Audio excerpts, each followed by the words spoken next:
Hello and welcome to Addicted to Lacrosse. Today is not Sunday, March the 4th. This is Tuesday, March the 6th, 2018. This is Season 5, Episode number 12. My name is Graham Parrow. With me tonight, as usual, are Melissa Daphne and Tyler Fitch. We got a bunch to talk about tonight. We had a couple of trades last week, a couple of the biggest trades we've seen in a long time, actually. And 4 games to talk about as well, and our predictions, good Lord. But first, Tyler has a comment to make. Yeah, last week I voiced my displeasure at Johnny Palace speeding up on the stealth when he was in Vancouver, and I think I gave him credit for the game-winning goal, so I liked him even less. And then I woke up the next morning and realized I was wrong. I was tired that day. And when I spoke, and Steph LeBlanc, who scored that game-winning goal, was his third goal. But Palace still had 2 goals, and he's still beat up on the stealth, so blurg on him and being traded to the Black Wolves right before playing the stealth and scoring 2 goals in a 1-goal game. Boo. That's that. I just wanted to say, and it also felt awful because I also then 20 minutes later complained about the announcers and getting stuff wrong, and I got stuff wrong. But at least they're getting paid, so we could have higher expectations than me. Anyways, I just wanted to put that out there. Sorry. And if we make mistakes, we correct them on the next episode, if we remember. All right, let's go to the trades, because those are interesting to talk about. We had 2 trades this past week. 2 of the biggest mid-season trades, for sure, that we've seen in a number of years, probably since Palace for Schuss back in 2015, I think that was. The first one was Dan Dawson going from Rochester to Saskatchewan for a second rounder in 2018 and a third rounder in 2020. And this was interesting because that is exactly what New England paid for Johnny Powless, a second rounder in 2018 and a third in 2020, which I originally tweeted with the thought of, I bet New England is pissed now because they could have had Dan Dawson instead they have Johnny Powless. But first of all, they don't need a righty, they needed a lefty. I'm not sure they even needed a lefty, but in any case, they didn't need a righty to pick up Dawson, and Powless is like a decade younger than Dawson, and so I mean, if you look at who you could have had, but you don't need the guy you could have had, then you should be fine with what you got. So yeah, maybe New England overpaid for Powless, but I guess we'll see how productive he is in a Black Wolves uniform. But more interestingly, Dan Dawson is now a member of the Saskatchewan Rush. And of all the teams that I would have looked at and said, who needs help on their offense, I'm not sure Saskatchewan would have come up all that quickly. So that was kind of a surprise for me. But then we heard that Curtis Knight is out for a couple of weeks with all they said was an upper body injury. So I guess the question is, once he comes back, what do they do? Somebody mentioned on one of the broadcasts, I think, that Curtis Knight has played transition in the past. So maybe they put him back on transition. I can't imagine they're going to put Dan Dawson back on transition. So I guess it's a good problem to have, but I'd be interested to see what Mr. Keenan does once Curtis Knight comes back. Tyler, what do you think? I think that he'll sit Marty Dinsdale is the most likely thing. He'll become the 5th right-hander because you've got Church, McIntosh, and I'm blanking again on the 3rd. And then you have Dinsdale, but you have Dawson now, and you have Dawson way ahead of Dinsdale. So Robert Church is the other one. Yeah, I said Church, McIntosh, and somebody else. Curtis Knight. Curtis Knight, that's the one I was forgetting, Mr. Knight. Who I think you forgot 2 weeks ago as well. Yeah, he simultaneously is a massive threat and cannot be remembered. He's an enigma. But going back to that trade value as well, yeah, the upside of getting a 24-year-old Johnny Palace for the same price as a 36-year-old Dan Dawson, or 36-ish. It's definitely in New England's favor long term. because I think, as I was talking before, with Georgia, he was the fourth lefty that they'd want to keep. New England, he's the second or third lefty, and he'll probably keep him and protect him in the expansion. So they got him for as long as they want him. But yeah, no other thoughts for me on this one. Melissa, how about you? I found it surprising. Like you said, Dan Dawson is definitely getting up there a little bit in age, which I hate to say because we're all kind of close to that age or more. So yeah, you don't think that he probably has that many years left in him. So to have that much of a trade, it does seem a little unbalanced, but Dan Dawson is a leader on the field. He definitely has an impact, even still. So he could pull a Tavares and go way longer than anybody expects. So we definitely shouldn't write him off just because he's in his high 30s. But it's going to be interesting. I'm kind of mixed because I like watching Dan Dawson, but I really haven't seen him play as much since he played for Arizona. And so to have him on a Western team again is like, that's kind of mixed. It's good to be able to see him again, but at the same time, kind of don't want to see him again because he's not on my team. So, yeah, it's going to be an interesting trade to watch, that's for sure. What else you got, Graham? Right. There was one other trade this week, and that, of course, was Sean Evans going from the Black Wolves to the Bandits. The Buffalo gets Sean Evans and a fourth-round pick in 2019, whereas New England gets Callum Crawford and a second-round pick in 2019. And this was also kind of surprising and kind of not surprising. I guess when we talked about a couple of weeks ago how Evans had the captaincy taken away, and I mentioned the possibility that maybe he asked for the captaincy to get taken away, or he was in total agreement with it.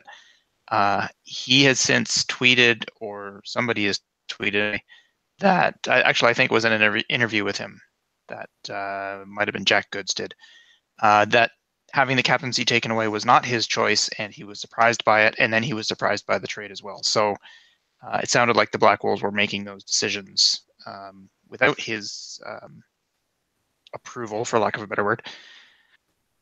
So maybe it's not that surprising. Maybe he wasn't fitting in quite as well on the Black Wolves as they might have liked, and so they lose Evans, but they get Callum Crawford.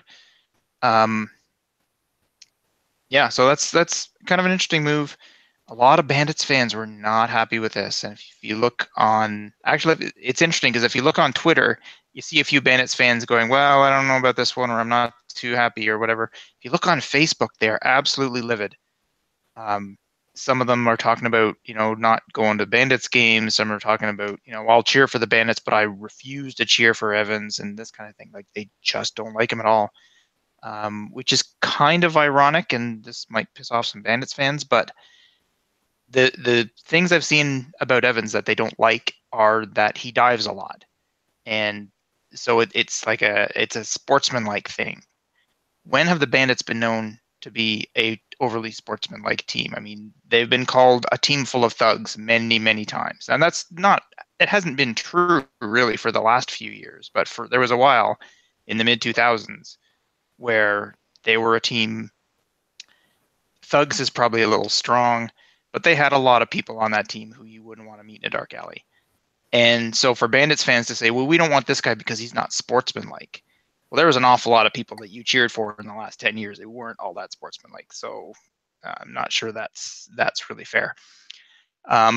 Plus, I'm a fan of Sean Evans. I've seen, yes, he can dive sometimes and he can do some unsportsmanlike things here or there, but he works his butt off on the floor like nobody else. And I think after a couple of games where he's done that and they see him do that and he goes off for 10 points, some of them will change their tune anyway. There's going to be a few who just refuse to cheer for him for the rest of whatever. It doesn't matter what he does. But that was a little surprising. Go backwards this time. Melissa, what do you think? I'm surprised by this. I will admit I'm not a huge Sean Evans fan.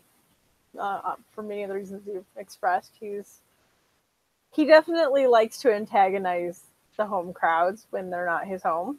So we'll kind of leave it at that. But I feel like we've actually seen the change in his behavior the last few years. I feel like we even talked about that on the show, that he doesn't seem to be doing a lot of that, and he's looked like a different player. He's certainly been taking less penalties, things like that. So, it's hard because they are still getting a good player. Callum Crawford is still one of my favorites. I'm still disappointed he's not in the Mammoth jerseys, but it's going to be an interesting trade. I think both teams needed to try something different, so it'll see what this little shakeup does. Sometimes a player just meshes better with one team versus another, even if quality is relatively similar. What do you got, Tyler? I think the fans in Buffalo have very good and long memories, because Evans came into the league in 2007 for Rochester, and for several years played for their biggest rival and beat them.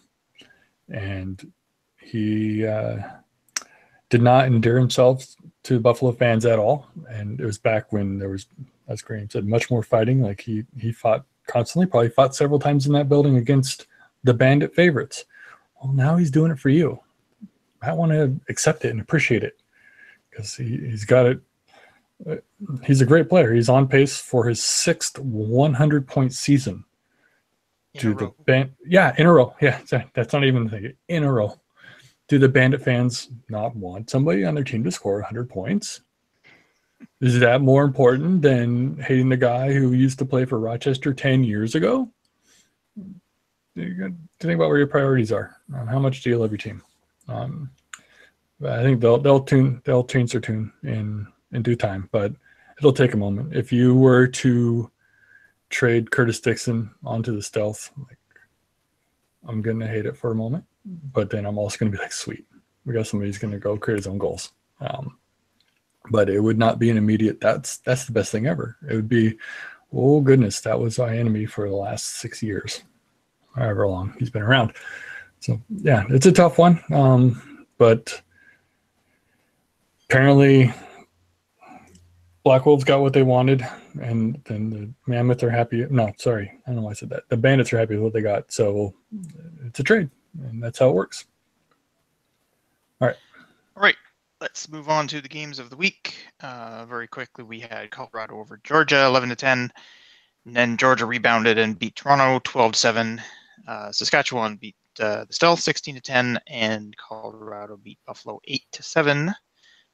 Interestingly, we had 3 teams score less than 10 goals, and one of them won. So that's kind of cool. Awesome and not awesome.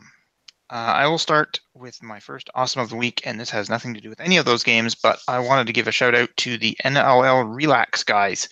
I meant guys in the non-gender specific sort of way. If you don't know what that is, Relax is a show that's on Facebook Live every Monday night with Ashley Docking, Tyson Geik, and Pat Gregoire. And it's kind of like this show in that they kind of chat about the games and the trades and what's going on in the league. They keep it short to 10 or 12 minutes. These guys really know their stuff. Obviously, they have lots of fun on the show, and I'm having a great time watching it. I'm like literally laughing out loud at various things they do. I think Tyson Geik is the producer, so he does some video production and things like that. So it's a lot of fun, and so shout out to those guys on NL Relax. So check that out. Tyler, what you got? Sure. I am going to go with the second Mammoth game of the weekend when they were hosting Buffalo. Sorry, I blanked on that. Buffalo, yeah. Buffalo. Great game. 8-7. The thing, this is absolutely 100% conspiracy theory, but it's a good one in my mind.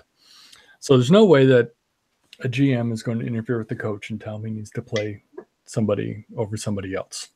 The Mammoth had back-to-back games. So first night they went into Georgia and played primary goal or number one goalie Dylan Ward. And the second night he gave him a rest and he played Steve Fryer. And my theory is that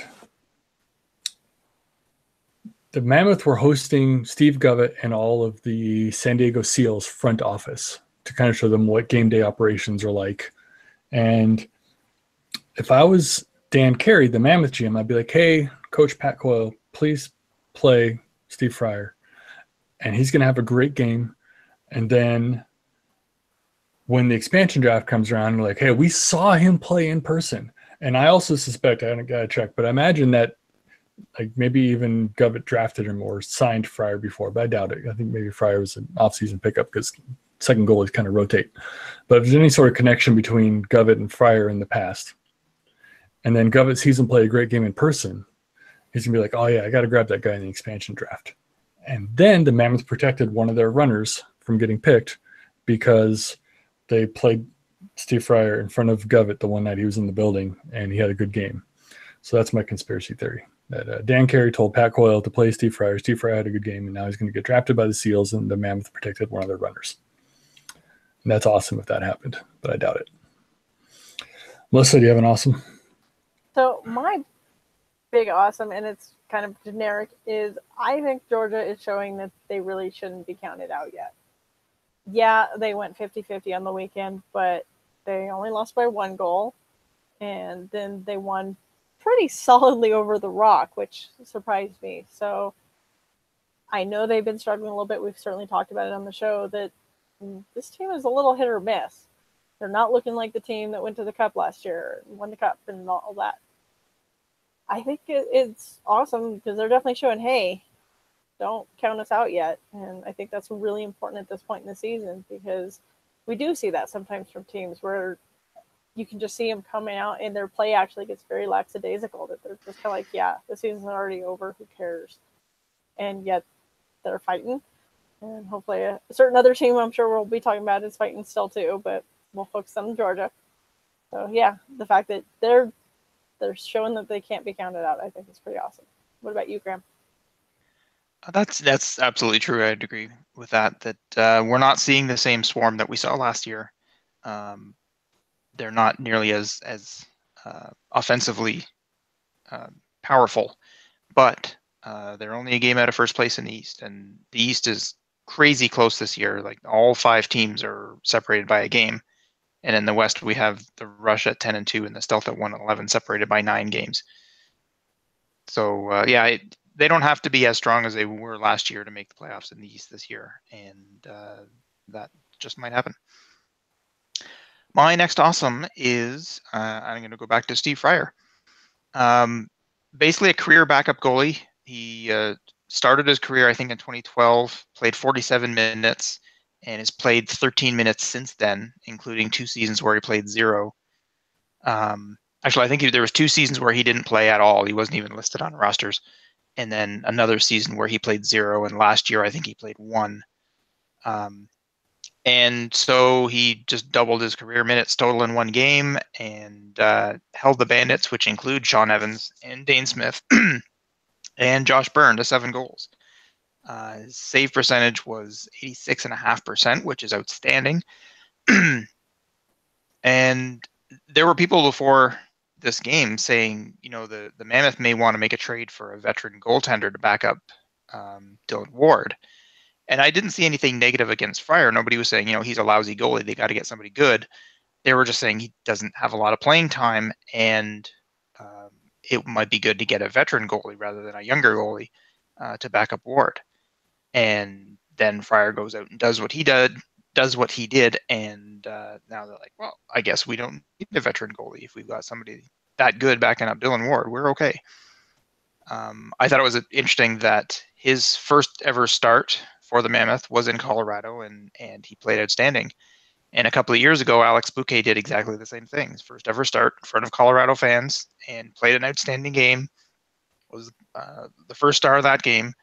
And we all remember that one because in the post-game interview, he dropped an F-bomb and then made a formal apology a couple of days later, and we all thought he was awesome for doing that. And who's at the other end of the floor when Steve Fryer does this? Alex Bouquet playing for the Bandits. So that was kind of interesting. So Steve Fryer is awesome. Tyler. Sure. I'm going to go back to Melissa's subject with Georgia. And that's right. They have not looked like the Georgia Swarm of last year, but they are getting there. And I'll take a quote, great quote. All the Pieces Matter, a new book about The Wire from Jonathan Abrams. If you ever watched The Wire on HBO, he's gone through and interviewed all the actors and directors and people, and it's called an oral history, and it's primo stuff, and I'm really enjoying it. But on the Georgia side, they got Jordan Hall back, and they had a great game 2 weeks ago. This weekend, they get back Joel White, and they play even better. Like the overtime loss to the Mammoth was pretty good, going in and doing a great number on Toronto. Like, it's a better team than they were a month ago. So they're getting back to putting together all the pieces from last season, slowly and surely, and the team is better than they were. Still feel like the offense isn't quite clicking, and the Thompson brothers haven't looked as dominant or as crafty at times, but the Swarm are on a good path and good trajectory for the second half of the season. We'll see if it continues. But yeah, welcome back, Joel White, and help him make the Swarm better. Melissa, you have another awesome. All right, so I'm going to kind of stay generic, but I know that sometimes I can complain a lot about my home team, and because I get frustrated.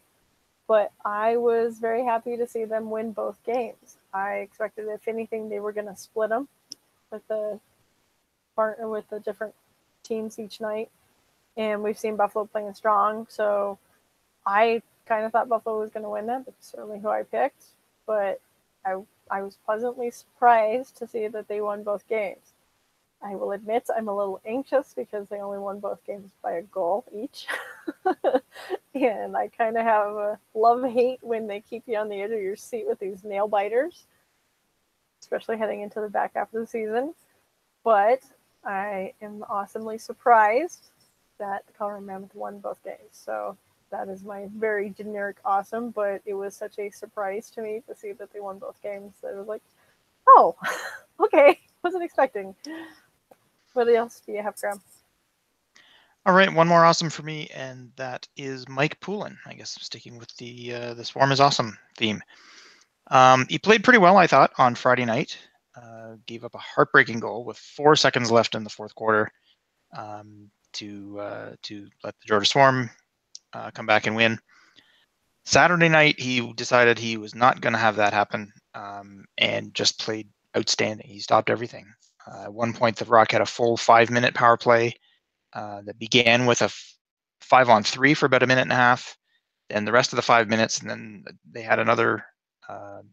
They had a number of power play opportunities, but on that particular one, they had a whole lot of shots and no goals at all.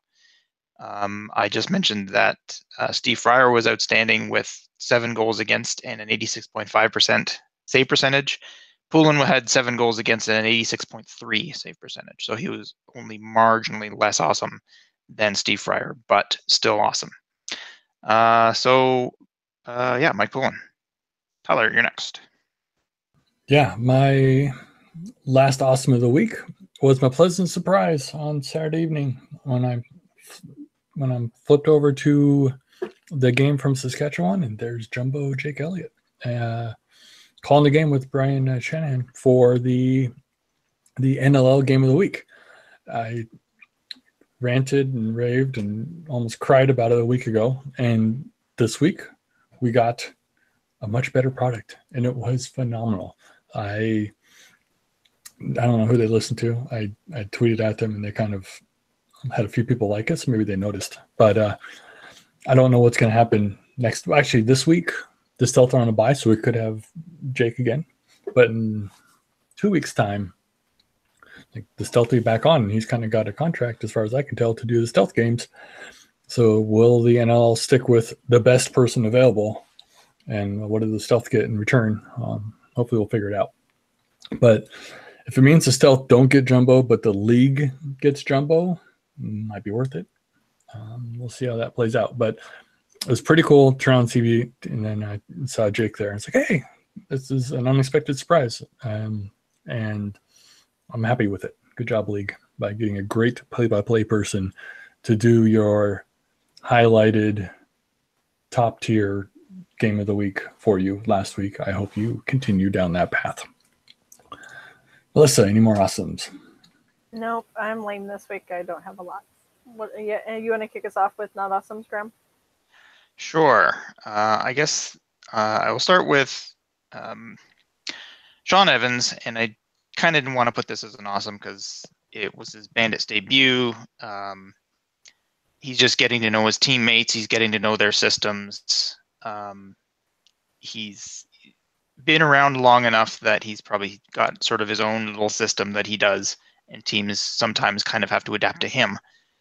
So it's not too surprising that his first game, he had 1 assist and that was it. So, but he was also up against a super hot goalie that night as well. So, I guess because I don't know, I wanted to see, I guess I wanted to see him show the Bandits fans who were unhappy, hey, this is how hard I work. This is the kind of thing I can do. And that's not exactly what he did. So he didn't really hit the ground running. I'm sure that will change. I'm sure we will see some big numbers from Evans as a Bandit. It's just kind of too bad that it didn't happen the first night. So that's it for. No, I have one more, but Tyler, do you have one? Yeah. I'm going to go back to the game of the week, though, and something that Brian Shanahan said about the stealth. And they're like, why? This team's, they've got 1 win and they're struggling. They even go back, and Jake and Brian were talking about the fact that the stealth traded away the pick that ended up being Mark Matthews in 2012. And Brian Shannon said, well, you know what? They need to hold on to the draft picks and go through rebuilding and take their lumps. And I just sat there incredulous. Like, take their lumps? They've got 1 win. 3 of the last 4 years, they haven't made the playoffs. Have they not already been taking their lumps? How many more lumps do they need to take? Yeah. It's a different form of taking their lumps by doing it with maybe young players versus some more established people but they had injuries, and like a healthy roster for the stealth, which they basically never had for long stretches, would have been different. But to say that the team with 1 win needs to take their lumps is rude. I don't know. It's not fair, and I didn't like it. So that was not awesome. Melissa, do you have a not awesome? So my not awesome I kind of already hit on is the fact that the Mammoth only won both their games by 1 goal. I really didn't like that.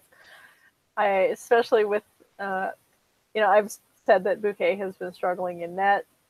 I'm not sure that he is ready to be a starter. And then he plays against his former team, and it was such a defensive game. And to keep them to 8 goals is actually pretty impressive. And that also kind of makes me worry going into this next week, because if you're struggling against that much when Bouquet, like I said, he doesn't seem as strong in net as I think he should be or could be, and he's your former backup goalie and can't seem to get past him, because often that's where we see the goalies be kind of like Siebes is against their former teams. It was a little, I'm anxious about next week now, whereas I thought this was going to be pretty solid. So I'm anxious with those 1 goal games. They're definitely exciting as a fan, but the stress. What do you have, Graham? Okay, one more, and stop me if I'm beating a dead horse here, but I talk about this all the time, and that's name pronunciation, and we have to return to that. The game in Georgia, all night long we heard about Joey Cupido and how he was having a great game. He was great in transition. He was really fast. He used to be a football player, blah, blah, blah. Cupido. It drives me nuts because his name is Cupido. And he's been in the league for 5 years, 6 years. He's won Transition Player of the Year. He's essentially a star in the league. And a former player and a professional announcer still can't say his damn name right. If only there was a document somewhere that described how to pronounce. Okay, well, I'll stop there. Anyway, that's my not awesome. Tyler, do you have any more? No, I'm going to be very cheerful and limited at 1 this week. How about you, Melissa? Well, I'll beat a dead horse a little bit. I was disappointed to see how poorly the South played. So we'll leave it at that. But that also wasn't very awesome. So that's all I got. All right, then we can move on to our predictions for last week. And I'm happy about it. You guys may be less so. I went 3-1. Of course, I only missed the Toronto game, but being a Toronto fan, that kind of sucked, but I got the other 3 right, so that's okay. Tyler only got Saskatchewan and missed the other 3, and Melissa got the first Colorado game and the Saskatchewan game and missed the other 2. So I was 3-1, Melissa was 2-2, and Tyler was 1-3. That puts our overall record.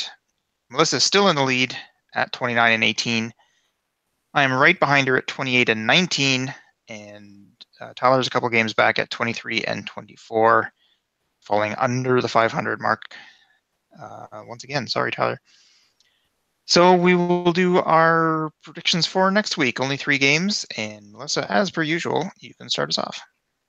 Yeah, this week was a little tough, especially with some of the trades. It definitely makes you go, huh, okay, how's this going to shake things up? Because we've seen some players traded that may have that just immediate impact, and then others where it seems like the team plays worse for a few games. With Georgia and Rochester, Georgia played so much better this week, and it's like, oh, maybe. But Rochester's been playing decent, and I'm going with Rochester, partially just to be contrary to both of you. Although I think I put my pick in first. Calgary and Colorado is another hard one. Calgary is just Colorado's bane. And I'm going to pick Colorado because I think the fact they played this weekend and Calgary had it as a bye might be in their favor. But I'm very anxious about that game. I will admit, I think this might be a preview to those playoffs. And as we know, Colorado really, really struggles against the Roughnecks. So I'm hoping my pick is going to be right. I'm going to go with Colorado. But I will admit there's a lot of doubt there. New England and Toronto was another toughie because I like some of what Toronto or New England just did. Toronto played not their best game this weekend. But I think Toronto is going to turn it around. I don't think they're going to come in fired up, not happy with their performance this weekend. And New England had the bye week, so those 2 things. I think it's going to be Toronto. But I wouldn't be surprised if this one goes to overtime. What do you think, Tyler? Okay. I don't know. There's no stealth game. That's what I think. I'm just going to mail it in this weekend. Georgia, like I said, all the pieces matter. They're getting everybody lined up. And Rochester, so they've been scoring a bunch of goals without Dan Dawson. Will they continue to do so? But I'm going to go ahead and pick Georgia. I think that they can start clicking. This will be a great test for them. A phenomenal test. It might be my game of the weekend, even though I got some other good ones. This is the one I'm most interested in to see how the teams perform. Calgary at Colorado. I think that even though Colorado has a better record, Calgary had a good February and it makes for a great game. And basically everybody in the West is Calgary's rival, so they're all jacked up to play Calgary. So it's a rivalry game for Colorado. And I'm going to pick Colorado to win that game. I think they got some great momentum coming off the 2 wins last weekend. And finally, New England at Toronto. Toronto just lost at home, and they are a very good team. But I think they're missing Tom Schreiber more than we thought. And they slipped up last weekend, and maybe that will continue. And I'm going to go ahead and go out on the edge and pick New England to win that game. Graham, what do you got? All right, I will start with Georgia Rochester, and I agree with Melissa. These were tough picks. Georgia, I'm going to go with Georgia in this one. They obviously looked really good against the Rock. They looked pretty good against Colorado as well, even if they didn't win. And like we talked about off the top, they're not back to where they were last year, but they're still a dangerous team. And Rochester is on a 3-game winning streak, so they're also a pretty good team. But they're tied at the bottom of the East, so I guess it's going to be a pretty important game for both teams. But I think Georgia has a bit stronger of a want to say a bit stronger of a defense, and they weren't really known for their defense last year. They were definitely an offensive-based team, but yeah, I think they're going to come out on top on this one. Calgary, Colorado. Colorado's defense has been really impressive this year. I think we said this last week, where they lost Coates and they lost Cam Holding.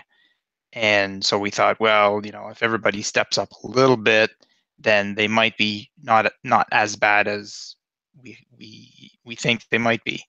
And it looks like everybody stepped up a whole lot, because they're a lot better than we thought they'd be.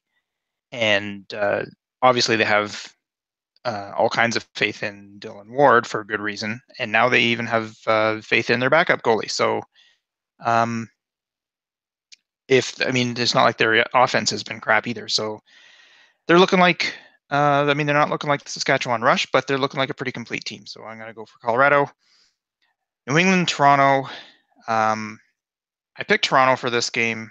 I'm hoping it's because they finally figure out how to score without Tom Schreiber. Or it could just be that New England has Steph LeBlanc, who's been there for a handful of games, and Johnny Powless, who's been there for one or two. And now they have Callum Crawford, so they have to kind of rejuggle things again. And so, like Evans in Buffalo, it might take a game or two before they kind of figure out what's all going on there. So I'm going to pick Toronto on that one and hope. And I guess that will do it for this week. So this has been another episode of Addicted to Lacrosse. For Tyler and Melissa, I'm Graham. Thanks for listening, and we'll see you next week.